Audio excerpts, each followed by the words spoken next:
정보가 있는 시사 토크쇼 장윤선의 팟짱.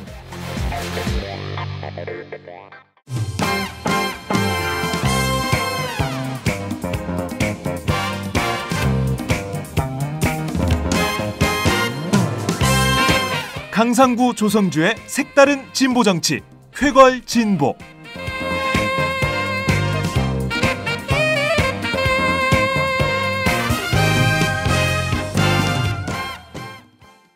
조성주, 강상구의 쾌걸 진보, 매주 금요일에 고정 코너 시작하겠습니다. 오늘도 어김없이 정의당 조성주 미래정치센터 소장님 나오셨습니다. 어서 오세요. 예, 반갑습니다. 네, 강상구 진보 결집 플러스 더하기 공동대표님 나오셨습니다. 어서 오세요. 반갑습니다. 네, 제가 상태가 안 좋아요. 나라만 하겠습니까? 에? 나라만 하겠냐고요? 이 나라만 하겠어요. 그러니까요. 아침에 일찍 나오니까 일교차가 커서 그런지 이 목감기가 감기가 계속 안 떠나요. 네. 예, 예, 누적된 피로. 정의당도 한몫했어요. 저희가요. 네. 네. 그 여기 와서 많이 출연하시잖아요. 저희 뭐 광고 왜 딴 데 가서 해?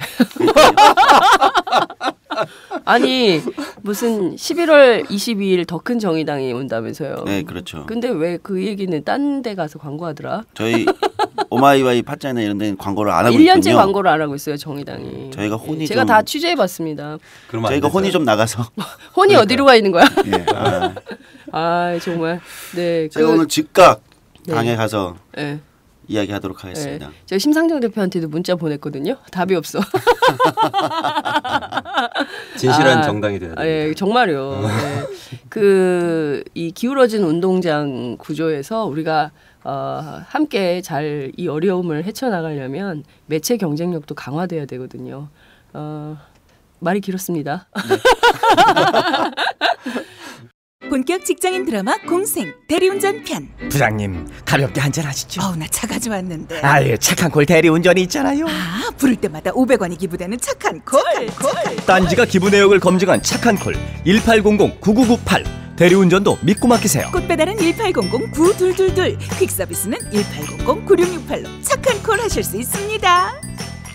꽃배달은 1800-9222. 퀵서비스는 1800-9668입니다. 자, 본격적인 얘기를 해보도록 하겠습니다. 깜짝 놀랐어요. 새누리당 홍문종 의원, 친박계 대표 의원이라고 할 수 있죠. 그렇죠. 이분이 많은 일을 했어요. 그러니까요. 저는 가장 기억나는 일이 있어요. 아프리카 노동자들. 저도 기억나죠. 정말 대단했어요. 잊을 수 없죠. 예, 그분이에요. 네. 그분 어디죠, 그 지역구가? 의정부입니다. 의정부예요. 의정부. 거기 정의당 후보 있습니까? 지금은 후보가 안 세워져 있는데요. 네. 제가 예전에 민주노동당 통합진보당 예전 시절에 진보정당 시절에 거기에 이제 청소노동자 출신 홍희덕 의원. 홍희덕 의원. 거기에 붙어가지고 이제 4% 차이로 저희가 패배하는 바람에. 홍문종 의원하고. 그렇죠. 그렇군요. 뭐 여기는 분노를 삼키지 않을 아쉽네요. 수가 없는. 아쉽네요. 네. 깨끗이 4%. 청소할 수 있었는데. 그 이후로 저는 잊을 수 없는 사람입니다. 그러니까요. 네. 저는 정말 그런 인권 유린의 현장을 만들었던 그 장본인 홍문종 새누리당 의원, 의정부 을. 을이었나? 의정부 네, 을이죠. 을. 네. 기억하시기 바랍니다.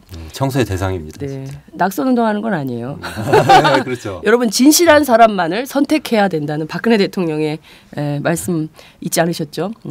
자, 이분이 이런 말을 했어요. 5년 단임제 대통령 제도는 이미 죽은 제도가 된 것 아니냐.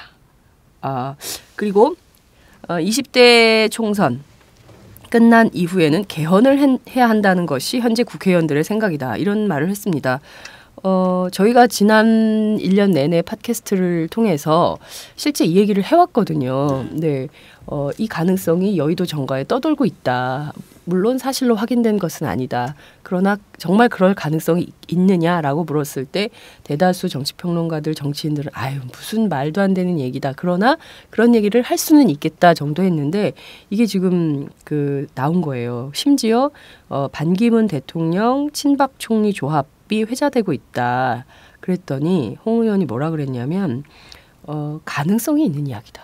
이런 얘기를 했습니다. 그래서 오늘 아침 주요 언론들이 전부 이 얘기를 일면 혹은 정치면 주요 기사로 보도하고 있어요. 자, 우선 어느 분부터 말씀하시겠습니까? 강상구 대표께서 먼저 얘기하시죠. 일단은 박근혜 대통령 디스 발언이다. 친박 아니에요? 참. 5년 단임제가 죽은 제도라고 했잖아요. 네. 아니 대통령이 지금 5년 단임제로 시퍼렇게 살아계신데 네. 그렇게 얘기했단 말이죠. 사실은 제가 이걸 왜 디스 발언이라고 생각하냐면 네. 디스 발언 아니죠. 아닌데 국정교과서 국면 등등 통해 가지고 반대 여론 높은데도 밀어붙이고 있잖아요. 박 대통령이. 네. 지지율 계속 낮아지고 있어요. 우리가 지난 방송에서 네. 지지율이 계속 낮아지고 있음에도 불구하고 박 대통령이 이 국면을 고집스럽게 밀어붙이고 있는데 이런 상황을 언젠가는 일거에 뒤집을 만한 어떤 정치적 카드를 내밀 것이다. 네. 그런 고민을 안 하면 너무 이상하지 않냐 이런 얘기를 했었거든요. 네. 개헌 얘기는 계속 나온 얘기지만 그 홍문종 의원이 친박계 대표적인 의원이 그렇게 아예 대놓고 일단 못을 한번 박은 거고요. 네. 불가피하게 이 논의가 커지지 않겠습니까? 예. 그러면 국정교과서로는 집결하기 애매모호했던 보수 세력, 네. 보수 세력이 그거보다는 더 크게 모일 수 있는 계기가 되는 거죠. 저는 그래서 이 국면에서 대통령 시야가 굉장히 좁거든요. 네. 새누리당 선거 승리를 위해서 움직이는 건지 친박의 선거 승리를 위해서 움직이는 건지 모를 정도의 움직임을 보여서 저 약간 이해하기 어려운데 네. 그런 상황에서 결국은 그 내부에 이 상황을 이후에 어떤 식으로 끌고 갈 것이냐와 관련한 전략이 네. 나온 거다. 이렇게 일단 생각합니다. 그렇군요. 예, 예. 네. 어떻게 보세요? 그러니까 강상구 대표님은 개헌 폭탄을 새롭게 이제 던졌다. 그런 거죠. 그리고 저런 류의 걸 가지고 이 국면을 새누리당 입장에서는 좀 넓게 확장시키면서 가야 돼요. 그렇지 않으면 지금 뭐 새누리당 수도권 의원들 얼마나 불쌍해요. 네. 지금 한 2달째 아무 말도 못하고 있거든요. 계속 못하고 있잖아요. 네. 게다가 대통령이 며칠 전 국무회의 발언 아마 다른 팟캐스트에서 다 하셨을 텐데 네. 뭐 혼이 비정상이다, 진실한 사람을 뽑아야 된다 이런 식으로 얘기를 하면서 오히려 수도권 의원들의 입주는 더 줄었거든요. 네. 그런 걸 보면 이거를 어쨌든 누군가는 넓혀야죠. 네. 그런 수단으로 개헌이 지금 거론되는 그렇군요. 건 아닌가. 예, 생각합니다. 원래 이제 새누리당에서 개헌 이야기는 이제 이재호 의원의 전매 특허였고 그래요, 맞아요. 이전에는 이제 나머지 의원들은 이제 개헌 관련돼서는 별 관심이 없는 이런 거였는데 최근에 들어서 소위 친박계로 분류되는 의원들이나 인사들에게 입에서 개헌 얘기가 심심찮게 나오고 있었어요, 사실은. 네. 그러다가 이번에 이제 친박계의 대표 주자, 네, 좌장이라고 할 수 있죠. 그렇죠. 네. 뭐 홍문정 의원께서 너무나 구체적인 시나리오를 입에 그렇습니다. 담으셨어요. 예. 여기도 정가에 돌고 있었던 이야기인데, 네. 저는 이 시나리오가 단순히 설로 끝나지 않을 수도 있다고 생각합니다. 그러니까 권력구조 개편은 이제 여야를 떠나서 이제 과거에 대통령들이 임기 말기에는 한 번쯤은 고려해보는 네. 권력구조 개편은 한 번쯤 고려해보는 사안이기 때문에 박근혜 정부에서도 권력구조 개편이라는 형태로 개헌 카드를 만지작거릴 수 있다. 네. 확실히 이게 총선 전에 폭탄으로 던질 가능성도 있다. 이렇게 생각하는데 네. 오히려 고민스러운 건 야권인 것 같아요. 그러니까 이전에 권력구조 개편이라는 차원에서 개헌을 야권에서도 종종 얘기를 그럼요. 해왔었거든요. 중진들이 제일 많이 했죠. 야권의 그렇죠. 중진들이. 예. 근데 지금 저쪽에서 먼저 개헌 카드를 던지면 네. 그것도 심지어 이원 집정부제 뭐 저렇게 구체적인 시나리오로 대선까지 염두에서 시나리오로 던진다면 네. 야권은 그럼 똑같이 개헌 카드로 맞불을 놓을 거냐? 개헌은 안 된다. 이렇게 예를 들면 헌법 수호 네. 뭐 이렇게 이제 맞불을 놓을 거냐? 고민이 깊어질 수밖에 없다. 그렇죠. 저희가 좀 짚어봐야 될 게 여러 가지가 있습니다. 우선 이재호 의원이 침묵으로 일관하고 있어요. 제가 사실 지난주에 문자를 보냈어요. 이제 인터뷰하실 때가 되셨다. 이제 나오셔야 될 것 같다 했는데 아직은 때가 아니네. 이런 답이 왔어요. 그래서 지금 인터뷰하실 때가 아니다 이렇게 얘기를 하는데 지금 개헌에 대해서 그토록 주구장창 얘기하시다가 지금은 입을 닫은 상태고 상황을 보고 있는 거거든요. 지금 이 타이밍에 친박이 개헌을 하려고 하는 의도와 목표가 무엇인지를 너무나 알기 때문에 본인이 원하는 방향의 개헌이 아닌 거예요. 그렇기 때문에 이 타이밍에 이재호 의원이 개헌하자 이렇게 나설 수 없는 거죠. 그리고 또 다른 측면에서 살펴봐야 될 것은 홍문종 의원의 지난 발언입니다. 예컨대 2012년 대선 당시 우리는 당시 그 박근혜 캠프의 선거 상황실장이었던 권영세 주중대사가 했던 말을 기억합니다. 이른바 컨틴전시 플랜이라는 건데요. 그게 나온 다음에 직후에 홍문종 의원이 뭐라고 받았습니까?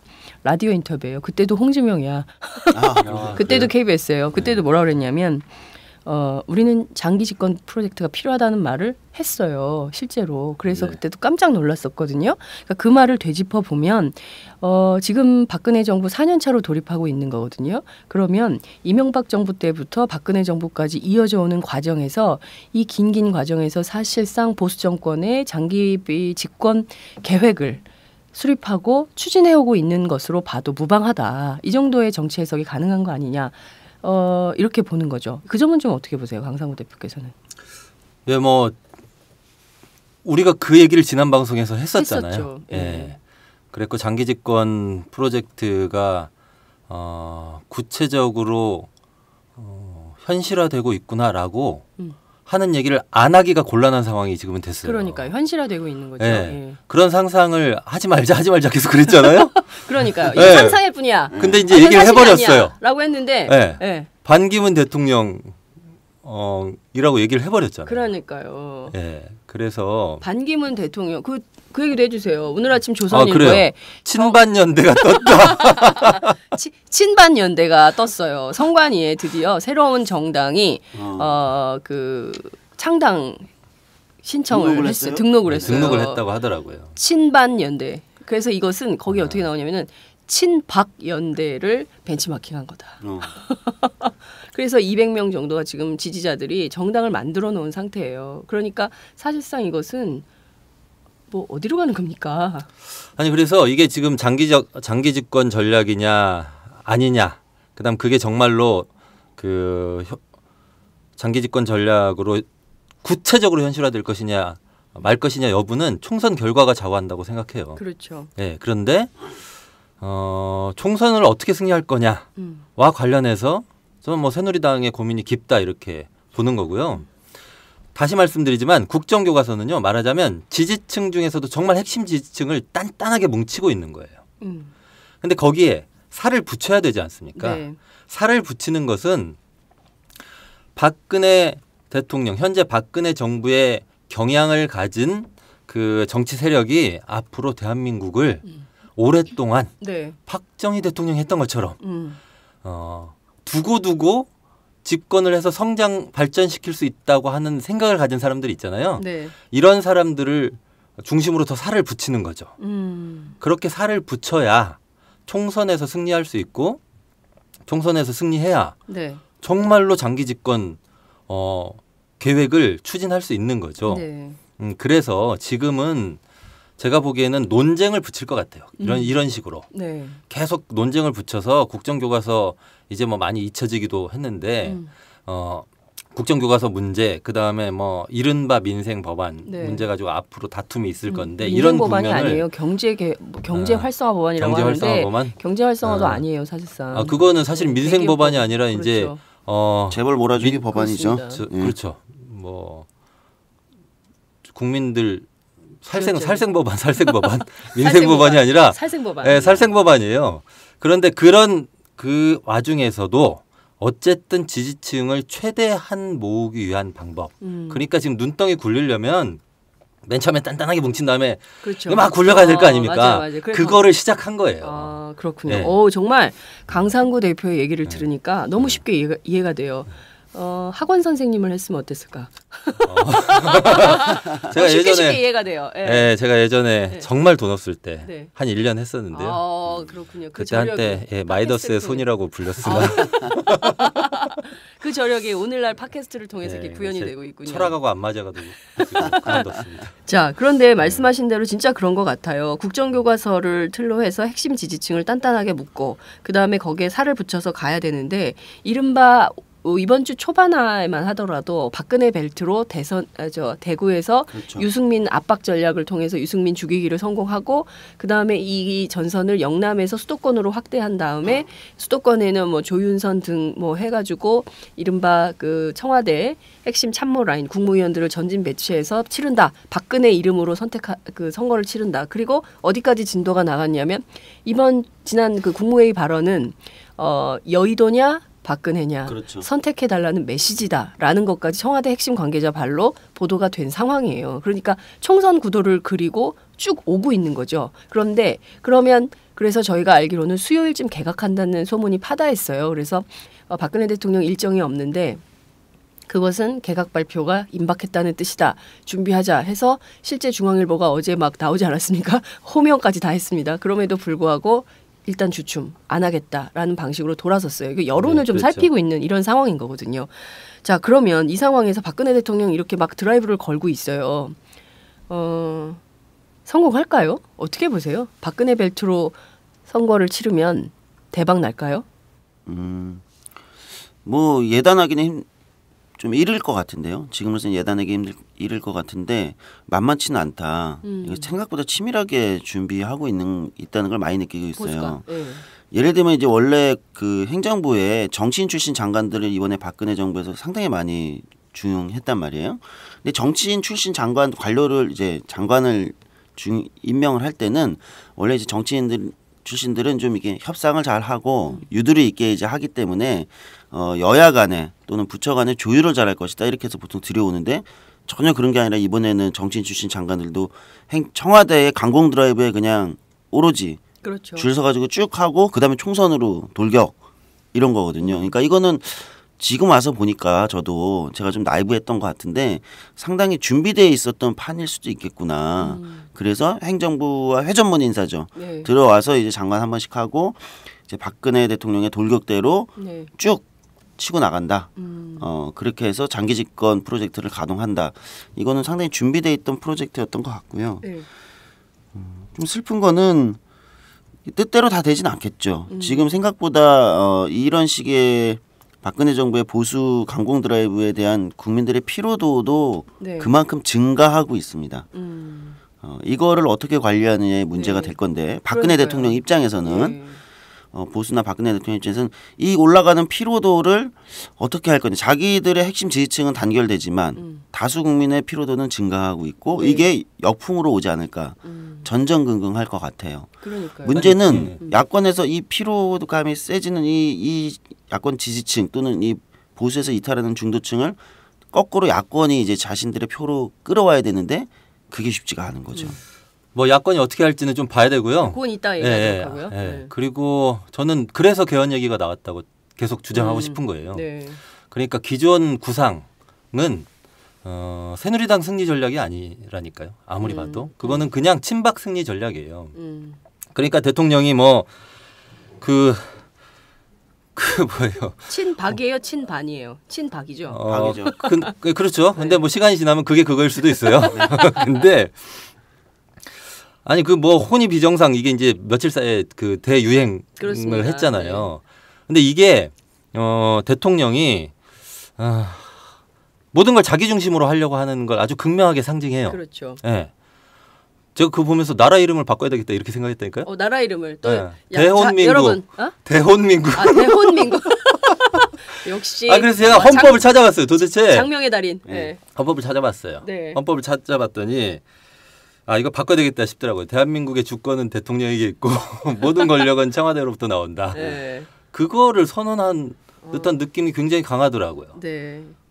인터넷에서 헌법을 띄운 다음에 닫으면서 이것도 바꿔야 되겠네 싶었어요. 혼법. 다 혼이야, 다 혼. 다 혼이 지배하는 건데요. 아니 근데 네. 진짜 못 아니 그래서 살겠다, 네. 진짜. 그날 이후로 헌법, 아. 친박 대박. 뭐 친박 하다가 막 박이 늘었잖아요. 네. 그 어디 언론 보니까 뭐 그 뭐 진박에다가 진박, 가박에다가 온갖 박 옹박도 나왔어요. 옹박 박근혜 옹이부대 옹박. 근데 아니 이러다가는 무슨 피박 광박 다 나오게 생겼어. 이게 말이 안 되는 것 같죠. 그러니까요. 광박 말이 됩니다.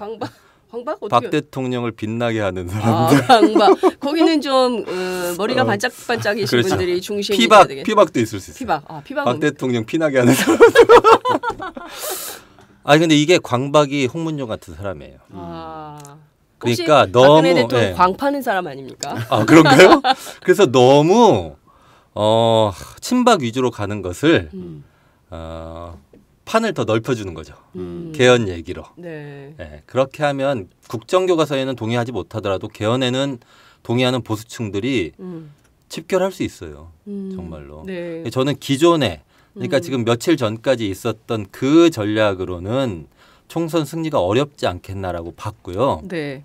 사실은 그 진실한 사람한테 뭐 투표해달라고 했을 때 네. 조중동도 비판했어요. 그럼요. 근데 그게 말은 뭐죠? 선거 중립 의무를 네. 지켜야 된다 이런 식이었지만 실제로는요. 저는 조중동이 불안해한다고 생각해요. 초래가지고 내년 총선 승리할 수 있나? 그 다음에 민생 법안도요. 노동개혁 이런 거. 네. 그 조중동 사실은 재벌 입장에서는 네. 올해 안에 반드시 통과시켜야 돼요. 근데 뭐 그거 통과 안 시키면 국민들이 분노할 거다 이랬지만 사실 국민들이 분노하나요? 재벌이 분노하지? 그렇죠. 네, 그런데 이 정치 공방이 계속돼 가지고 그런 게 만약에 미뤄지거나 이렇게 되잖아요. 그러면 재벌들한테 타격 올 거예요. 정말로. 지금 경제 상황 계속 안 좋아지고 있다는데 사람 잘라 가지고 자기 이익 보전하려고 한단 말이죠. 그렇죠. 그런 이해관계에 제일 민감한 집단 중에 하나가 조중동이거든요. 근데 자꾸 이런 식으로 나와서 총선까지 안 될 것 같으니 비판하는 거예요. 왜 저러냐 네, 정말 왜, 다섯 자는 거야 뭐야 왜 그래? 좀 정신 차리세요. 아니 지금 혼이 나갔어. 이분이. 네, 그래서 정신 차리라고 얘기한 거고요. 네. 그렇게 해서 박근혜 대통령이 너무 자기 페이스로 밀어붙이는 걸 주변에서 계속 정돈해주고 있는 거죠. 그렇군요. 라고 저는 생각해요. 정말 설득력 있는 분석입니다. 어떻게 보면 그래서 이것은 광박이다 그분들. 광박. 결국 대통령 빛나게 해드릴 네. 거다. 오늘로써 홍문종 의원을 저희가 발령을 내겠습니다. 그렇죠. 광박. 자, 결국에는 이것이 개헌 얘기로 가는 것은 결국 국정화에 대한 비판 여론이 너무 거세니까 그것에 대한 물타기용이고 그리고 개헌이라는 키워드로 다시 한번 한국 사회를 논쟁을 붙여서 흔들고 국정화는 버리고 이걸로 논쟁을 좀 끌어보자라는 섹시하잖아요. 그럼요. 그리고 실명도 나오잖아요. 반기문. 그리고 때마침 그렇죠. 친반연대도 출범을 하고 이렇기 때문에 이것이 정말 전국 드라이브를 이렇게 걸고 있다는 거예요. 자, 조승주 대표께서는 이렇게 되면 이제 두 분 다 지금 선거 결과는 새누리당에게 결코 유리하지는 않을 것이다. 이렇게 막 드라이브를 걸면 이렇게 보고 계십니다. 그렇지만 이 개헌 논의가 앞서 말씀하신 대로 야당 중진들한테는 이원 집정부제 얘기가 계속 나왔었거든요. 그렇죠. 그런 거 필요하다. 그러니까 의회 안에도 이를테면 박근혜 대통령 혹은 이런 개헌론에 힘을 실어줄 사람들이 있다. 이렇게 봐야 되는 거잖아요. 그죠? 네. 그리고 이거는 사실은 이제 이원 집정부제라는 게 이제 단순히 권력 구조를 이제 중앙의 권력 구조를 이제 이렇게 둘로 쪼갠다. 사람들은 이제 이렇게 볼 수 있는데 이게 의회 차원에 오면은 이게 어떤 논의가 되냐면 야권이 갈라질 수 있는 이슈예요. 그러니까 뭐 여권도 갈라질 수 있겠지만 거기에 강력한 친박, 광박 뭐 이런 사람들이 몰려 있으니까. 네. 그러니까 그걸 단단하게 한다는 게 이게 친위부대 지금 돌격대를 만들어서 확실하게 뭐 그게 꼭 150명, 60명이 안 돼도 되거든요. 배치가. 그 7, 80명이 있고 야권이 만약에 분열시켜서 네. 이거를 가지고 조합을 만들어서 예를 들면은 내각은 예를 들면 그렇게 가고 아니면 이제 외치는 어떻게 가고 이렇게 만들 수 있는 구조거든요. 그러니까 네. 권력구조 개편 이원 집정부제라는 걸 무슨 대통령과 총리 이게 둘이 권한이 나눠진다는 걸 볼 게 아니라 의회 권력이 그거에 따라서 어떻게 바뀌느냐 재편되느냐를 봐야 돼요. 그러면 이제 야권에서 그동안 이제 개헌 카드를 끊임없이 이제 고민했던 사람들 네. 여러 가지 이유에서 네. 개인적 이해관계든 아니면 정파의 이해관계든 이분들 입장에서는 지금 계산기가 복잡해지는 거죠. 그렇군요. 예, 그래서 그런 이슈로 작동할 수 있기 때문에 이게 여권만의 이슈가 아니라 네. 야권의 이슈이기도 하다. 그렇군요. 네, 아니 그래서 저는 야당이 그 새누리당이 이 이슈를 점점 키우는데 네. 냉큼 받아가지고 네. 꿍짝꿍짝 하는 것처럼 보이면 네. 내년 총선도 그렇지. 끝난다 이렇게 생각하는데 그럴 여지가 없지 않다. 이렇게 5년 생각해요. 단임제와 함께 내년 총선도 끝. 예, 다 죽음의 죽었어요. 길로 다 죽었어. 다 네. 죽음의 길로 가는 거예요. 어, 아니 근데 아니, 지난주에 네. 그 얘기 해주셨잖아요. 반기문 대통령, 박근혜 총리.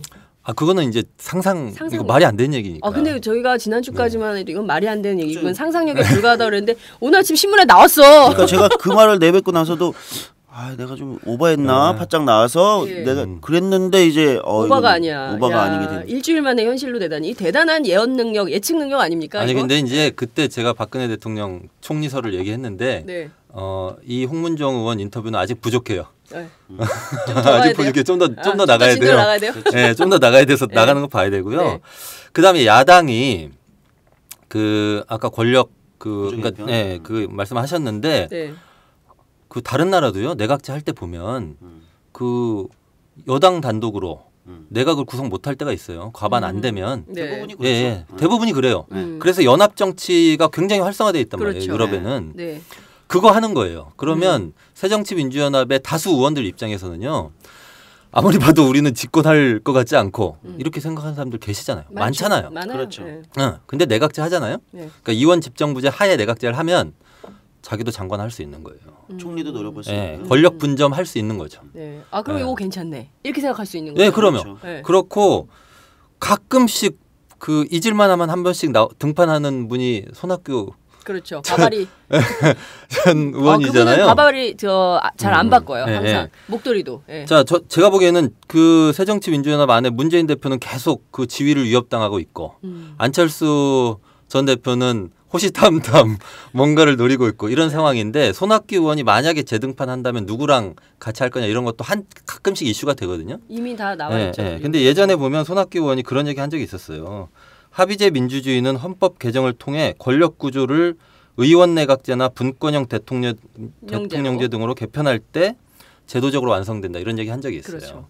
제가 또 시나리오를 쓰면 이분이 누구하고 야당 내에 누구하고 손잡고 손잡느냐 그리고 그때 주장을 의원 집정부제로 하느냐 그렇지 않느냐에 따라서 요동칠 수 있어요. 그러면 제3당 입장에서 보기에는요. 네. 그때부터는 새정치민주연합은 제1야당이 아니고 네. 제2여당이 되는 거죠. 네. 그렇군요. 네. 아, 총선판 엉망되는 거예요. 그러면. 예. 아주 복잡한 계산이 예. 들어옵니다. 야 잠깐만요. 머릿속에 지금 계산이 안 되고 있어요. 저도 뭐 계산이 안 된 예, 상태에서 지금 뭐 얘기하고 헬게이트가 열리는 거예요. 네. 헬게이트가 열리는 겁니다. 이렇게 헬게이트가 되면. 열리는. 헬게이트가 열리는 겁니다. 그러니까 야권이 이걸 지금 저쪽에서 문을 살짝 이렇게 열까 말까 네가 열어 이렇게 하는 거거든요. 덥석 잡으면 이제 헬게이트가 열릴 수 있는 거죠. 자 여기서 새정치민주연합에 경고 들어갑니다. 그죠? 네. 소정주 대표가 세게 하셔야 될 것 같아요. 예, 이거 잘 봐야 된다. 네. 그러니까 그러니까 이 모든 논의를 그러니까 대부분 이제 의원님들이나 정치 세력이 권력을 내가 어떻게 권력에 가까이 갈 것인가를 중심으로 보다 보면 이거 굉장히 매력적인 카드로 자기도 모르게 지옥문으로 들어가는 카드가 될 수 있다. 이거를 네. 명확하게 선을 긋고 네. 지금 논의할 게 지금 권력구조 개편이냐 진짜 서민들의 삶, 민생, 생활 이런 거 아니냐. 대한민국이 지금 침몰하고 있는데 이 문제를 다뤄야지 지금 마치 권력 구조를 놓고 권력을 어떻게 양분하고 배분하고 이런 논의로 들어가면 안 된다. 그 내부 단속도 잘 하셔야 되고 네. 개헌 관련된 논의도 명확하게 입장을 지금부터 정해놓지 않으면 네. 쉽게 말려들 수 있다. 네. 강상우 그러니까 대표. 새정치민주연합이요. 네. 나라를 좋게 바꿀 생각을 해야지 네. 자기 자리를 좋게 바꿀 생각하면 안 돼요. 그분들이 그런 네. 생각이 많지 않죠. 근데 어떤 생각이요? 제가 지금 두 가지 얘기를 해가지고 제가 그 현업 정치부 기자잖아요. 네. 그 많은 의원들을 만나죠. 사실 제가 정말 많은 의원들을 만나는데요. 고민이 깊어요. 일부는 이 나라 이대로 안 된다라고 생각하는 좀 개혁적인 의원들이 있어요. 네. 반면 되겠어 이거? 나라도 자리를 지켜서. 아 나라를 이게 아니고 나라도. 그렇지. 나라도. 여기서 나라는 나라가 아니야. 네, 나. 라도가 조사입니다. 네. 나라도. 네. 나라도 이 자리를 지켜서 이 정치가 더 이상 망가지지 않도록 막아야 된다. 이렇게 주장하시는 분들이 있죠. 근데 그런 분들이 더 많아요. 네. 그게 지금 새정치민주연합의 현 주소다 이렇게 볼 수 있는데요. 아 그러니까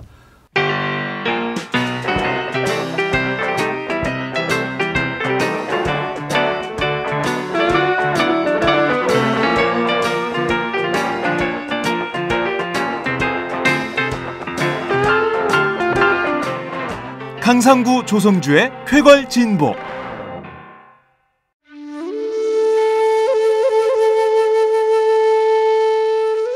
영한네이처의 마카산삼. 공중파 텔레비전에도 없고 인터넷 배너 광고 하나 없지만 팟캐스트 좀 들어봤다 하는 분들은 다 아는 마카산삼. 진짜 유명해져서 유사 제품도 많아졌습니다. 이젠 마카산삼으로 검색하면 너무 많이 나와요. 꼭 영한네이처로 검색해주세요. 팟캐스트에서 듣던 그 마카산삼을 구입할 수 있습니다. 특히 나라 걱정으로 심신이 지친 분들에게 권합니다. 몸에 정말 좋습니다. 내 몸도 나라도 살릴 힘이 납니다. 페루의 마카와 우리나라 산삼, 몸에 좋은 11가지 원료를 모두 하나로 만든 마카 산삼. 마카 녹용과 마카소와 청소년도 있습니다. 1일 2회 공복에 따뜻한 물과 함께 드세요. 영한네이처 마카 산삼. 네, 저도 팟짱 녹음하기 전에 마카산삼을 꼭 챙겨 먹고 있습니다. 다른 거 신경 쓰지 말고 선거구 획정 좀 제대로 했으면 좋겠어요. 근데 또 안 됐어요. 네, 선거구 그러니까. 획정이 또 결렬됐어요. 이거 어떻게 될까요? 이미 막 지금 언론이 더 난리가 났어요. 이러다가 12월 15일 예비 후보 등록일에 후보들이 선거구가 아예 없어져가지고 등록도 못하고 이런 사태로 가는 거 아니냐. 이렇게 무책임하게 현역 의원들이 눌러 앉아가지고 이런 식으로 해도 되는 거냐. 이런 비판이 막 나오고 있습니다. 출마하시죠? 안 하십니까? 해야죠. 한숨은 좀 편집해 주세요. 선거구 획정. 네. 사실 뭐 어떻게 제가 좀 대신 변명을 그분들께 해드리면 네. 16대 때부터 시작해가지고 17대, 18대, 19대 여야가 사실 이제까지 선거구 획정 법정 시한을 지킨 적은 없습니다. 단 한 번도 없죠. 네. 그래서 뭐 이례적인 지금 사태가 일어난 건 아니고 어떻게 보면 참 민망한 얘기죠. 민망한 매번 얘기지만 그랬다. 네, 매번 그랬기 때문에 원래 지각하는 사람은 늘 지각해요. 매번 그랬고 당시에도 아마 지난번에 19대 총선 때는 그걸 2월 달에 마지막에 그걸 맞아요. 정리했었나? 이렇게 제 기억이 그렇습니다. 그래서 이제 선거를 보통 한두 달 앞두고 부랴부랴 확정하는 게 대부분 이제 관행처럼 되어 있습니다. 그리고 언론에 민망하게도. 무지하게 두드려 맞고. 네. 그러니까 여러 이해관계 속에서 이제 선거구가 계속 표류했는데 뭐 이번에도 좀 비슷하게 가고 있는 것 같습니다. 어제 4+4 회동에서도 좀 별로 큰 성과가 없었고, 네. 예, 결국 불발로 가고 있는데요. 그러니까 핵심은 이런 것 같아요. 새누리당은 지역구 절대 못 줄이거나 늘려야 된다. 네. 그리고 새정치민주연합은 그러면 권역별 비례대표제를 받든가. 네. 뭐 이렇게까지 이제 단계 놓은 것 같더라고요. 예. 거기서 진도가 안 나가는 거죠. 네, 근데 그것도 내용이 좀 바뀌었어요. 그러니까 그 4+4 네. 그 회의에서 4대 4지 왜 4+4지? 여하튼. 모르겠습니다. 네. 근데 그 회의에서 논의된 게 정치개혁 특위위원장 이병석 네. 위원장이 제안했던 약간 독특한 중재안이 있거든요. 네. 50% 연동 예. 비례. 그게 뭐냐면 그거를 절반 연동형 비례대표제라고 표현하더구만요. 네, 그래요. 맞아요. 네. 절반 그러니까, 연동형은 또 뭐야? 그러니까 이걸 좀 설명을 드려야 되는데 네. 그 원래 이제 진보 정치 쪽에서 주장하는 거는 독일식 연동형 네. 비례대표제예요. 의원이 300명인데 만약에 어떤 정당이 10%를 얻으면 30석을 주는 거죠. 그렇죠. 근데 지역구에서 10석밖에 못 얻었다. 그럼 비례로 20석을 주는 거예요. 네. 계산이 간단하잖아요. 네. 그거를 10%를 얻어도 네. 30석까지는 좀 주기 그렇고 네. 15까지는 주겠다. 15석까지는 주겠다. 그래서 반을 반땅 하잖아요. 반땅. 반띵. 예. 야, 그게 그러지 이제 말고 30개 너무 그러니까 야, 반만 해라. 요즘 네. 반이 유행이야. 짬짬면이야. 반기문. 아 반기문. 네. 그래서 네. 반하자는 거예요. 네. 그러니까 10% 얻으면 15석을 주는데 네. 지역구에서 10석을 얻었으면 네. 비례는 5석만 주겠다. 이런 거죠. 그러니까 참 저는 정치권에 왜 예전에 우리가 되게 욕하는 4.4 5입 개헌 같은 거 네. 있잖아요. 네. 아니 이거는 너무나 명징. 이게 후대가 어떻게 생각하겠어요? 그때 이병석이라는 사람이 이런 제안을 했다는 거 아니야? 이렇게 역사가 되지 않겠어요? 아니, 근데 이게 이제 아니 괜찮아요. 아니 그러니까 괜찮아요? 이게 나름대로 네. 고민을 한 안인 것 같아요. 아, 그래요? 제가 이 보기에는 안이 네. 나름 모르겠어요. 받을만해요? 강상구 대표님 어떻게 생각하실지 모르겠어요. 먼저 얘기해 보세요. 먼저, 제가 저- 그러고 나서 재밌어요. 반박을 할지 찬동을 할지 결정하겠습니다. 자, 저기 뭐야 그 토론이 바로바로 들어가는 것 그러니까 같아요. 이제 그 이병석 그 의원님 안에는 두 가지가 핵심이었는데 하나는 이제 비례를 일단 54에서 40으로 축소한다. 그러니까 14석을 비례를 줄이는 거예요. 그리고 이제 지금 이제 분구대는 뭐 소위 농어촌 지역구를 다 살려주는 거죠. 그 정도 네. 줄이면 대신 40석을 가지고 그 중에 50%를 연동형을 때리겠다. 절반 연동형을 하겠다 이거예요. 근데 연동형이라는 게 기존의 진보 정당들이나 정치학자들이 주장해왔던 독일식 정당명부제 연동형이랑 연결이 돼 있기는 이걸 100%를 한다면 원래는 비례를 더 늘리고 거기를 다 100석으로 늘리고 그걸 다 연동형으로 하는 게 이제 최선 베스트라고 보는데 네. 비례를 절대 못 늘리겠다 오히려 줄이자 이렇게 하면서 또 절반은 또 연동을 한다는 거니까 어떻게 보면 연동형이 들어가는 거는 약간의 숨통, 그러니까 정치 개혁의 어떤 물꼬가 하나는 트이는 거라고도 볼 수 있거든요. 네, 트이는 거로. 근데 문제는 비례를 줄이고 이걸 하겠다는 거라서 정의당에서도 어제 이제 아마 심상정 대표가 그저께죠. 비례 축소는 절대 못 받는다. 네. 이거는 말이 안 된다. 다만 연동형 50% 연동형은 수용할 수 있다. 이렇게 네. 얘기를 했었죠. 네, 그러니까 그 50% 연동형이 예를 들면 이런 거예요. 제가 삼형제거든요. 제가 첫째인데 네.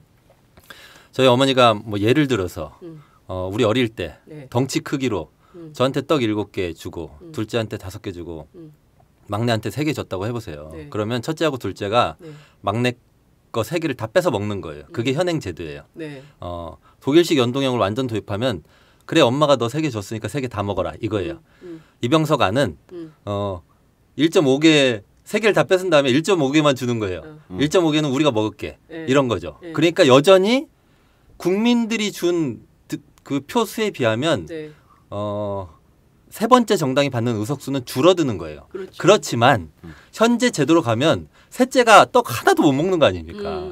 그러니까 1개 반이라도 먹자라고 네. 얘기를 한 거고 그 회의에도 못 들어가는 네. 그 정의당 입장에서는 그렇게라도 하는 것이 그나마 득표율 대비 의석수 비례가 표의 등가성이. 그나마 좀 한 반이라도 되는 거 아니냐. 그러니까 컵에 물을 담아놓고 네. 반이나 먹었네와 반밖에 안 남았네 이건데요. 네. 저는 그래서 그게 문제가 있지만 현실적으로 그렇게라도 하는 게 좋겠다는 주장을 반박하고 싶지는 않아요. 솔직히 말씀드리면. 네. 그렇게라도 해서 기존의 소선거구제의 그 비례대표 정말 적은 숫자의 의미도 별로 없는 이 구조를 깨기 시작하는 것은 의미가 있죠. 다음에는 더 좋은 논의를 할 수 있는 거 아니에요. 그러니까요. 네, 근데 이번 회의에서는요. 그마저도 그 새정치민주연합이 그 비례를 14석이나 줄이는 건 너무 심하니까 7석만 줄이다라고 네. 제안을 했는데 네. 제안을 했어요. 네. 안 받았죠. 국회 선진화법 바꾸는 거하고 연동시키자고 했는데 그것도 안 받았고요. 네. 새누리에서. 그건 말도 안 되는 거죠. 네, 완전히 그렇죠. 다시 그렇고 몸싸움 국회를 하겠다는 거예요. 네. 사실 저는 좀 몸싸움 하고 싶어요. 요즘 같은 분위기로는. 차라리 나을 수도 그렇고, 있어요. 네. 게다가요, 새정치에서는 이 얘기도 했어요. 그러면 이번 선거 때 말고 다음 선거 때부터 적용하자라는 얘기도 했어요. 뭡니까? 그건 안 되죠. 그러니까 굉장히 미뤘죠. 네. 그러니까 진보 정치 입장에서는 그게 뭐야 이렇게 얘기하고 싶은데 문제는 그것조차도 새누리는 안 받은 거예요. 네, 그래서 협상 결렬됐거든요. 네. 그러고 안 되면 이대로 가자 이게 김무성 대표 얘기 아니에요. 네. 예, 완전히 말도 안 되는 일이 벌어지고 있는 거죠. 그렇군요. 네. 지금 뭐 정말 그 여의도에서는 피바람이 불고 있네요. 어떤 방향으로 갈 것인가를 두고 정말. 그런데 말씀하신 대로 울며 겨자 먹기 식으로라도 제3정당은 반띵 네. 이거라도 좀 단순히, 받아서 가자. 이런 거네요. 근데 이게 근데 그게 제3정당의 단순히 이해관계의 문제는 떠나서 표의 등가성. 예. 그러니까 이 50% 연동형 비례라도 하면 이게 이 조금이라도 연동형을 할수록 국민들의 표가 사표가 덜 생기는 거죠. 그렇군요. 그러니까 원래 이 모든 논의의 출발은 아니 1000만 표나 사표가 매번 선거 때 사표가 1000만 표나 생긴다는 것이 과연 민주주의에서 맞는 그렇죠. 거냐. 네. 원래 이전에 한마 헌법재판소의 판단도 이제 거기서 출발했던 거고 네. 이게 민주주의가 제대로 작동하고 있다고 볼 수 있는 거냐는 문제의식에서 모든 게 출발한 거거든요. 철학적으로는. 그러니까 50% 연동형이 들어온다고 하면 표의 등가성에서 이게 개선되는 지점이 있는 거죠. 네. 그러니까 이걸 관점을 정당들 간의 의석이 어떻게 시뮬레이션을 돌려가지고 어떻게 변화할 거냐로 볼 수도 있지만 현실 정치에서 민주주의라는 관점에서 보면 시민들의 표가 정확하게 반영이 되는 조금 더 반영이 되는 제대로 의사가 제대로 반영이 되는 민주주의의 원리로 조금 더 어떻게 다가갈 거냐라고 볼 수도 있는 거죠. 네, 맞아요. 그래서 1000만 표 죽는 것을 그중에 한 500만 표는 살리는 거죠. 그렇군요. 네. 그렇게라도 살릴 수 있다면 살려야겠네요. 그럼요. 예. 살려야 한다. 그러니까요. 살려야 한다. 갑자기 메르스와 낙타가 생각나네요. 다음은 팟짱 서포터즈 1호 광고입니다.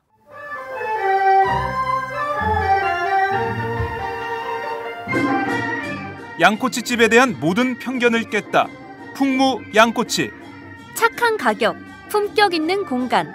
국내외 유명인들도 자주 찾는 풍무 양꼬치. 나는 그 집 양갈비가 훨씬 맛있던데.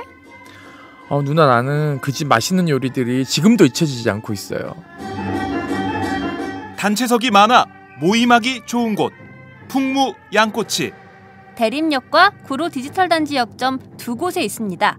예약 문의 02809-9292, 02809-9292. 잠깐, 팟짱 애청자라고 말씀하시면 통큰 서비스를 제공합니다.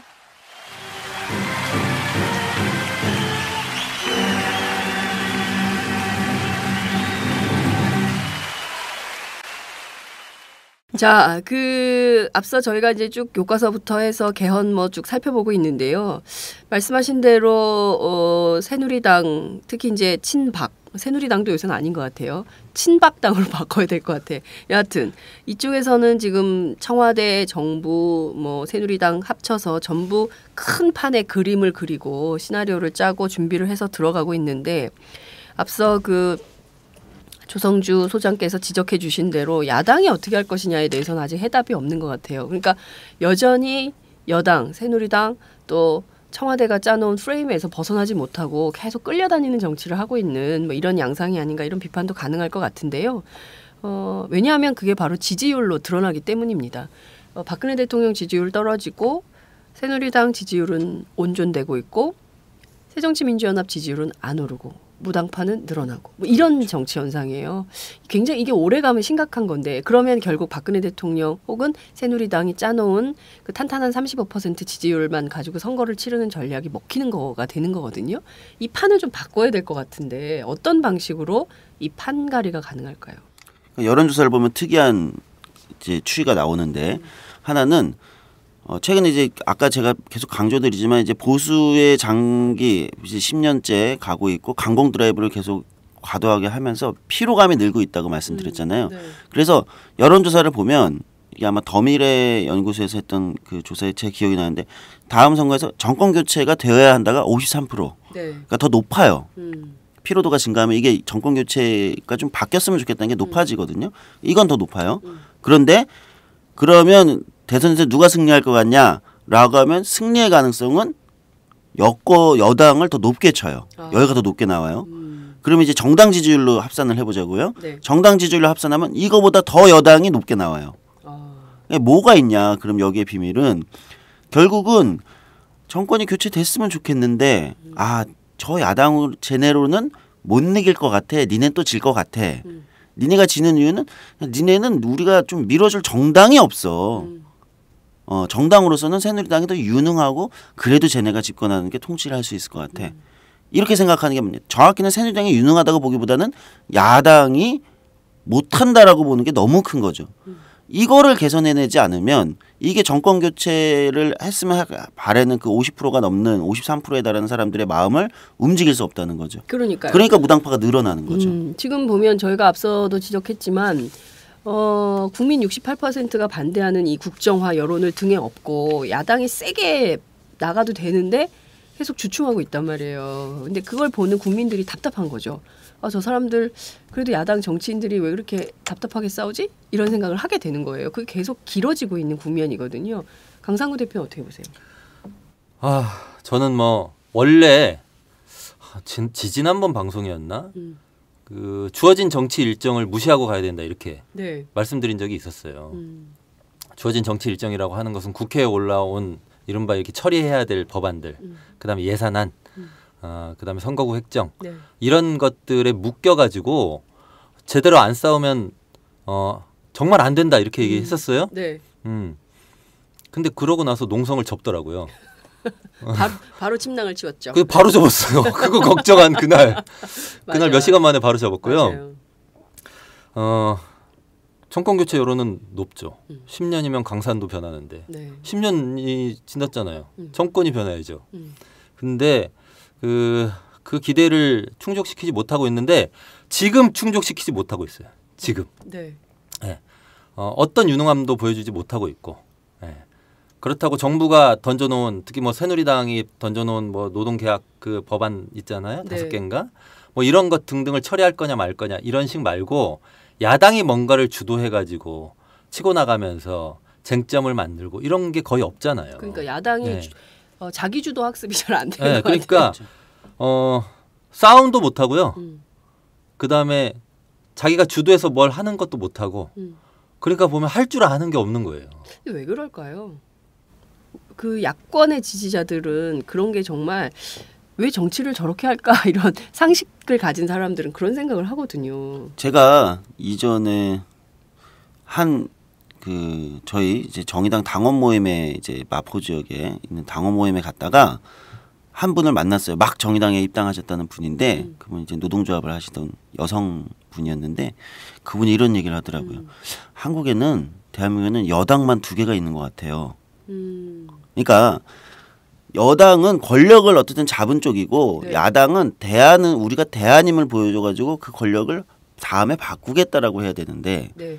권력만을 놓고 예를 들면 권력을 배분하는데 분점하는데 관심이 있으면 그거는 여당 내 다른 계파와 어떤 권력에 다가가고 싶은 특정 계파 이거와 차별성이 없는 거예요. 그러니까 우리는 무슨 대안, 이 사회에 대한 무슨 대안을 갖고 있다. 이게 야당인 거거든요. 네. 야당의 다른 이름은 대한정부입니다. 근데 지금 한국의 야당들이 그런 모습을 보여주지 못하고 있고 사실 제가 있는 정의당도 그런 대한정부로서의 능력을 보여주기엔 아직도 힘이 약하고 부족한 거죠. 진보정당이. 그 제1야당도 그렇고. 이러다 보니까 국민들 입장에서는 당연히 그렇게 보이는 거죠. 네. 아니 뭐 그 미디어 오늘 여론조사를 어젠가 했더라고요. 네. 근데 보면 내년 국회의원 선거에서 국정교과서에 찬성하는 후보한테 투표하겠냐 반대하는 후보한테 투표하겠냐 물어봤어요. 네. 반대 후보에게 투표하겠다는 응답이 52.9%예요. 근데 문제는 야당이 국정교과서 문제 제대로 안 싸우고 지금 흐지부지 됐잖아요. 네. 이제 노동계약 이런 거 남았거든요. 네. 노동계약에 대해서도 반대하는 여론이 훨씬 높아요. 근데 노동 문제보다는 그 국정교과서 같은 반민주 구도의 문제가 새정치민주연합한테는 훨씬 익숙하거든요. 그것도 제대로 못 싸웠어요. 그럼 노동 문제는요? 네. 만약에 그걸 가지고 정말 붙으면 또 이런 식으로 갈 거라고 저는 생각해요. 네. 약간 비관적으로 말씀드리면 결정됐나 이미? 내년 총선이? 네. 이런 생각이 굉장히 강하게 들어요. 네. 사실은 그렇고 근데 이제 여기서 더 이상 말씀 못 드리는 게 저도 정치를 하잖아요. 네. 진보 정치를 하는데 네. 너는 못하면서 왜 누구 욕을 하는 거야? 이렇게 말씀을 하시면 그게 일리가 있죠.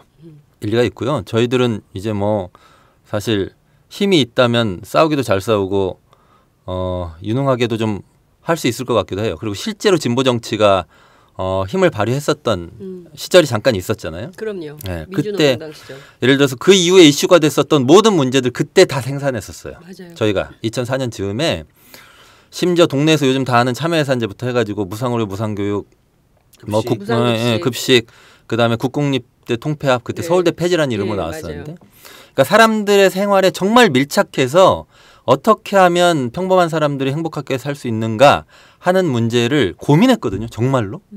네. 그런 게 안 보여요. 그러니까 제가 아까 말씀드렸던 나라를 생각하지 않고 나라도 잘 되기를 생각하는 그거 있잖아요. 네. 그런 말하자면 풍토가 제1야당에 일반적으로 자리 잡고 있는 거 아닌가. 그러면 정말로 이거는 물러서지 않고 싸워야 된다라고 국민들이 판단할 때도 그 사람들은 그렇게 판단 안 하는 거죠. 박근혜 대통령만 못하는 거예요. 예전에 사립학교법 뭐 이런 문제 있을 때 얼마나 가열차게 싸우셨어요. 길거리에서 싸웠잖아요. 그럼요. 네. 그런 모습을 못 보여주고 있는데요. 국정교과서 국면 이미 다 지나갔지만 그것도 그렇게 못 싸웠으면 다른 문제 어떻게 그렇게 싸웁니까? 이미 패기와 결기에서 상대가 안 돼요.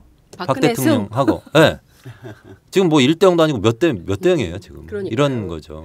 그러니까 지금 저는 여기까지 온 거예요. 박근혜 대통령이 이렇게 쭉 보시는 거예요. 보고 국정교과서 던졌는데 이렇게 대충 하지 않을까 했는데 그게 맞은 거죠.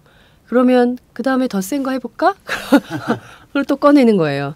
그래도 별로 반응이 없네? 그러면 또 이거 해볼까? 이렇게 계속 진도를 빼는 거죠. 그러니까 이렇게 가면 정말 이거 내 맘대로 다 해도 이 사람들 아무 말도 저항도 못하는 사람들이네. 그렇다면 내 맘대로 해보지. 이런 결정을 얼마든지 할 수 있을 것 같아요. 왜냐하면 사람이고 권력을 가졌고 힘이 있는데 힘이 있으면 쓰고 싶잖아요. 그러니까요. 그 힘을 이런 방식으로 쓰는 거죠.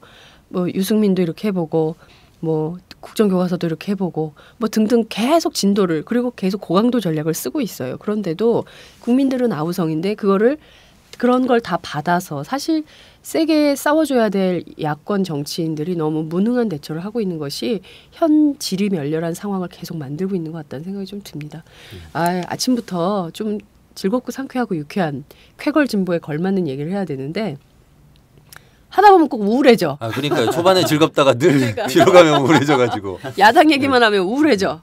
그런데 야권의 정치를 보면 진보 정당도 있고요. 그리고 여당인지 모르겠지만 새정치민주연합도 있고요. 여전히 그분들은 제1야당이라고 본인들이 주장하시니까 그럼 야권의 새로운 세력 재편 11월 22일 새로운 진보 정당이 더 큰 정의당이 온다. 네. 이런 광고가 나지 않았습니까? 예, 그리고 팟짱에는 안 하고 있지만. 네, 그렇죠. 그렇다면 더 큰 정의당과 새정치민주연합이 새로운 앞서 말씀하신 연합정치의 모델을 만들어서 정말 나라도가 아니라 정말 나라를 구하는 정치를 해야 되는 거 아닐까요? 네, 그렇죠. 그러니까 그 연합정치라는 거, 그러니까 지금 이전에 이제 심상정 대표는 새로운 연합정치를 고민해야 된다. 기존에 이제 야권의 의석수를 나누는 또는 뭐 이 정도가 아니라 한국 사회를 어떻게 만들 것이냐라는 비전을 놓고 새로운 연합정치를 고민해보자. 네. 이제 기존에 뭐 선거 때 손잡는 걸로 선거 때 협상해가지고 대충 지역구 나누는 걸로 국민들이 그걸로 표 주지 않는다는 거예요. 야권에. 니네 대한민국 어떡할래? 얘기해봐. 이렇게 했을 때 그 내용을 가지고 뭔가 새로운 연합정치를 고민해야 되는 상황에 온 거고요. 그럼에도 불구하고 어쨌든 지금 자꾸 총선, 대선 그러니까 대한민국을 어떻게 바꾸고 뭔가 좀 새롭게 시민들에게 희망을 줄 것인가 힘든 삶에 이거보다는 유력 대선 후보를 중심으로 유력 대선 후보들을 중심으로 그 사람들의 하루하루 멘트들을 중심으로 정치가 이제 재편되는 자꾸 흔들리는 야권이 흔들리는 이런 모습들이 시민들에게 굉장히 오히려 저는 더 큰 안타까움이나 절망으로 올 수도 있다. 역시 그냥 권력만 놓고 얘기하는구나. 나의 삶은 적이 없구나. 이렇게 생각할 수 있다는 거죠. 저는 뭐 다른 거보다 22일 날 여러 진보 세력이 같이 해가지고 새로운 당 이름 정의당으로 해서 총선까지 가지만 이렇게 만들어지는데 그 당에서 우리가 열심히 하겠다 이렇게 말씀드릴게요. 그렇죠. 네, 저희가 열심히 할 거고요.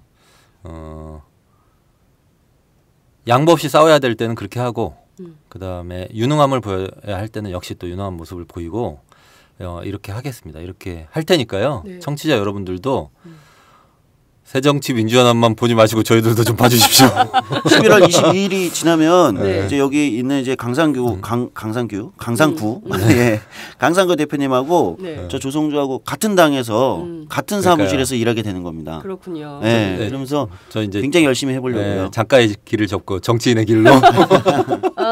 대한민국에서 안전하게 살아남기에 저자. 네, 감사합니다. 그렇죠. 두 분은 늘 제 책 광고를 그렇게 열심히. 왜냐하면 지금 조성주 소장님 새 책이 없어요. 아니요, 있어요. 있는데 지금 내가 우리가 얘기를 안 하고 있어요. 저 약간 미안해요. 저 몰랐어요. 다음 주에 꼭 가져오세요. 가져오세요. 다음 주부터는 조성주 소장님의 그럼요, 책을 새 열심히 책을 광고하도록. 광고하도록 하겠습니다. 대한민국에서 안전하게 안전하게 살아남기. 살아남기. 도서출판 알마. 알마도 광고 안 해 우리한테. 아 그래요? 거기 돈이 없대요. 돈이 없대요? 물어보니까 부자 되세요. 제가 광고하라고 사실 얘기했거든요. 예, 그래요? 네, 돈이 없다고 막 네. 슬퍼하더라고요. 대한민국에서 안전하게 살아남기 많이 팔아주세요. 많이 사주세요. 많이 사주세요. 예, 네. 어쨌든 우리가 같은 당을 할 건데요. 네. 같은 당 하면서 정말 열심히 한번 해보도록 하겠습니다. 그렇군요. 네, 저희 좀 지켜봐 주십시오. 네, 알겠습니다. 정말로. 저 진실한 사람인 거죠. 그러면 우리 완전히 진실하죠. 완전 진실하죠. 우리 영혼 굉장히 맑고요. 혼도 정상이고요. 네. 네, 오늘 아까 정말 네. 혼법 진짜 웃겼어요. 진짜. 우리 그런 사람들이에요. 네. 예, 네. 우리 그런 사람들이니까 좀 믿어주시고요. 네. 아니 이게 뭐 무슨 뭘 하더라도 우리가 포트폴리오 하잖아요. 주식 투자를 하더라도 네. 안정적으로 길게 가는 그 저 종목에 투자를 하기도 하고 네. 그다음 세게 뭡니까 약간 위험하더라도 네. 크게 성장할 때 그런 데다 투자하기도 하잖아요. 집에서 뭐 화초 하나를 키우더라도 그 뭐예요 이 새싹도 옆에 키우고 큰 나무에도 물을 주지만 그렇게 하는 거 아닙니까? 네. 새싹 좀 키워주시라 이 말씀 다시 드리겠습니다. 알겠습니다. 더 이상 새정치민주연합 비판하고 이런 데 머무르지 않고요. 저희가 좀 대안적인 정치 제대로 하도록 노력하려고 생각 중입니다. 네, 정말 그 대안의 정치가 필요하고 요구되는 시점인 것 같습니다. 캐나다 새로 된 40대 총리 있잖아요. 트리도 총리. 네. 저는 멋있더라고요. 네, 저보다 나이도 어려요. 그래요? 몇이에요, 네. 거기가? 43살이니까 저보다 한 살 어리더라고요. 젊네. 네. 잘생겼더라고요. 키도 크고. 그러니까 예. 자, 그런데 트리도가 이런 말을 했잖아요. 영어도 잘하고. 그 사람 캐나다니까. 기죽지 마. 네. 괜찮아. 우린 한국말 잘하잖아. 그러면 상대가 안 되죠. 자, 그 발언이 저는 인상적이었어요. 왜 개각할 때 남녀 성비를 동수로 하고 당신 이렇게 하냐라고 한 기자의 질문에 대해서요. 2015년이니까요. 네, 그러니까. 저는 그거 보면서 이런 생각이 들었어요. 정말. 네. 정말 상큼하더라고요. 맞아요. 우리도 저런 정치인 하나 있었으면 좋겠다. 예? 우리는 2015년에 1972년 유신을 떠올리고 있지 않습니까? 그래서 박근혜 대통령이 기자들이 만약에 대통령한테 요즘 왜 그렇게 하세요? 이러면 대통령이 이렇게 말씀하셨을 것 같아요. 지금은 1972년이잖아요. 슬픕니다. 슬픕니다. 그리고 지금 우리가 미얀마의 총선 승리를 보면서 그러니까요. 야, 미얀마 부럽다 이런 얘기를 하잖아요. 대한민국이 어쩌다가 이 지경이 됐습니까? 정말 민주화 투쟁으로 정말 한국의 민주화 운동이요 동남아시아로 수출된 거 아세요, 여러분? 그렇죠. 성공회 맞습니다. 대학교를 통해서 이 NGO 학과 그리고 또 민주화 운동을 수출했어요. 알려주러 다니고 태국, 대만 이런 데 막 다녔어요. 그런데 그랬던 우리나라가 유신을 다시 한번 유신의 시계로 지금 한국 정치를 해석해야 되는 이런 상황이 됐어요. 요즘은 최루탄을 많이 수출합니다. 네. 그렇죠. 민주주의 말고. 네, 최루탄을. 네. 저도 저 국회에서 그거 보고 깜짝 놀랐는데 참 암담한 정치로 가고 있습니다. 정말 이래선 안 되죠. 이거를 국민들이 막고 돌려 세워서 다시 민주화의 길로 가야 된다고 생각합니다. 어떻게 생각하세요, 두 분? 근데 그거 아세요? 그 1997년에 노동법 개혁 96년 97년 이때 노동법 개혁 반대하는 노동자 대투쟁이 있었는데요. 총파업 한참 했었죠.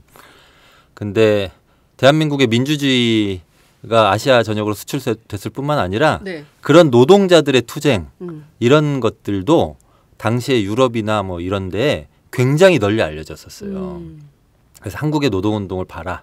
그다음에 노동운동이 만들어가고 있는 진보 정치에 대한 관심도 굉장히 컸었거든요. 그랬군요. 예. 그래서 민주주의 그다음에 노동자들이 함께하는 노동운동, 진보 정치 이런 모든 것을 다시 수출할 수 있는 수출 강국이 됐으면 좋겠습니다. 어떻게 하다 보니까 구호는 박근혜 대통령하고 비슷해진 것 같네요. 항상 대통령 눈치를 봅니다. 오늘 저희가 이 방송이 나가는 날이 11월 13일 금요일입니다. 14일. 13일이 금요일인데? 13일이 금요일이네. 그러네. 됐고요. 네. 14일 민중대회가 있는데 오늘 정부가 대국민 담화를 발표합니다. 민중대회 참여 자제령. 참여하지 말아달라라는 것을 당부한다고 하는데요. 어떻게 보세요?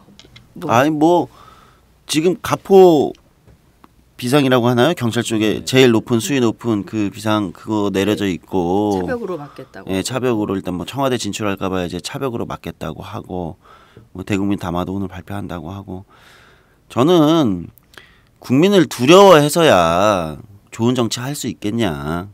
조금 비판하고 삿대질 한다고 해도 심지어 묵묵하게 차라리 좀 대범한 모습을 보이며 그러면 수용해서 뭐 좀 바꿔보겠다. 다음엔 안 그러겠다. 이런 모습이라도 보여줘야 좋은 정치지. 언제부턴가 이제 청와대 안에만 숨어서 모든 권력자들이 청와대 안에서만 정치를 하려고 하는 국회와 뭐 논의도 잘 안 하고 이제 당들과 정당들과도 논의도 잘 안 하고 숨어서 청와대 안에서 차벽으로 둘러싸여서 그 안에서만 정치하려고 하는 이런 모습들 계속 연이어 보여주는 게 사실 대한민국 자체에 안 좋다. 얼마나 웃음거리가 되겠습니까? 국제사회에서도. 저는 11월 14일 많은 시민들이 나왔으면 좋겠습니다. 네, 선동하고 있는 겁니다. 예, 선동하고 있습니다. 많은 시민들이 거리로 나와서 제가 뭐를 때려부수자 이런 얘기를 하는 게 아니고요. 거기서 자기와 함께 같은 생각을 가지고 이 문제를 느끼고 있는 옆에 다른 동료 시민들을 만났으면 좋겠어요. 그래서 그 자리에 앉아가지고 길바닥에 앉아서 대화도 나눠보고 토론도 하고 저 단체는 저런 주장을 하고 있네 이런 것도 들어보고 그것이 바로 민주주의의 장이거든요. 예. 그런 곳에서 했으면 좋겠습니다. 예, 저는 그 대통령 담화 그 뭐 1년에 한 번씩 정도밖에 발표 안 하거든요. 옛날에 그랬죠. 예. 근데 지금 굉장히 자주 올해 자주 하시는데요. 감사드립니다. 그래요? 예. 왜냐하면 내일 민중대회인 거 모르는 국민들 많으실 텐데 대통령이 발표해 주셔가지고 홍보가 돼. 홍보 쫙 해주시는 거죠. 그런 홍보가 없다. 민중대회 조직위원회에서는 웹자보 정도 만들어가지고 뿌리는데 대통령이 몸소 그렇게 해주시니까 감사드리고요. 카메라 오고. 네, 국민 입장에서는 대통령이 하지 말라는 거 하고 싶잖아요 요즘에. 그러니까 많이 나올 거다. 저는 내일 저희 애랑 손잡고 갈 생각이거든요. 그렇군요. 네, 시민 여러분들 맑은 가을 하늘인데요. 나오셔가지고. 세상 돌아가는 공부 같이 했으면 좋겠습니다. 가을은 또 공부하기 좋은 계절이니까. 그러니까요. 예. 몇 시예요? 뭐 행사가 여러 군데 있어가지고요. 예, 여러 행사가 같이 있어요. 2시부터 1시부터 아마 여러 행사가 계속 노동자 대회도 있고 그다음 또 농민들도 모이고 그래서 그 1시 전에도 뭐 다른 사전 집회도 있고요. 그다음에 본대회가 4시이고요. 뭐 그러니까 그냥 아무 때나 놀이공원 가면은 개장 시간 있잖아요. 오전부터 오후까지. 없어요, 여기는. 그렇군요. 아니에요. 자유이용권? 여기도 개장 시간이 있는 거예요. 그러니까 아침부터 저녁까지 계속 있는 거예요. 아무 때나 오시면 됩니다. 가서 와서 자유이용권 티켓 자유롭게. 같은 것처럼 자유롭게 하면 되는군요. 그렇군요. 저는 이런 집회를 하면서 드레스 코드를 맞추라는 얘기를 처음 들었습니다. 뭐 드레스 코드가 다 정해져 있더라고요. 일반 시민은 넥타이 그리고 학생들은 교복. 뭐 이렇게 다 이제 드레스 코드가 있던데요. 참 재밌더라고요. 컨셉 저는 자체가. 넥타이를 메고 가도록 하겠습니다. 그래요? 일반 시민. 넥타이 있으세요? 있어요 넥타이. 그렇구나. 넥타이 매는 걸 한 번도 못 봤어요. 대변인 하실 때는 늘 넥타이를 매셨는데 22일 이후로는 정치인이 될 거기 때문에 그때부터 이제 넥타이 메고 다니겠습니다. 네. 하여튼 재밌는 집회가 될 것 같아요. 그래서 오랜만에 어떤 우리 시민들 무슨 생각을 하고 계시는지 함께 확인하고 나하고 비슷한 생각을 가지고 있는 분들이 이렇게 많구나를 확인하는 자리가 됐으면 좋겠습니다. 오늘 말씀 정말 잘 들었습니다. 고맙습니다. 예, 감사합니다. 네, 고맙습니다. 안녕하세요. 장윤서의 팟짱 귀에 팍팍 꽂히죠? 저는 오늘도 오마이뉴스 최종병기라고 바닥바닥 우기고 있는 김병기 기자입니다. 공짜 자전거 신문 조중동 기자들이 자기 신문 돈 내고 보나요? 안 봐요, 아빠. 네. 저는 팟짱에 매월 자발적 정치료 3만원씩 내는 10만인 클럽 회원입니다. 애청자 여러분 덕분에 올해 1000명 늘어서 무려 9,400. 내친 김에 연말까지 1만 명 만인보 캠페인에 도전합니다. 무슨 캠페인이요? 만인보! 한 명의 마음걸음보다 만 명의 당당한 한 걸음. 올해가 가기 전에 오마이뉴스 10,000번째 주인공이 되어주세요. 홈페이지에서 가입하시거나 02-733-5505 내선번호 274번으로 전화주세요. 요즘 엄청 갑갑하죠? 갑갑해. 우리 역사책도 지키고 팟짱도 확실하게 지키겠습니다. 10만인 클럽 아싸!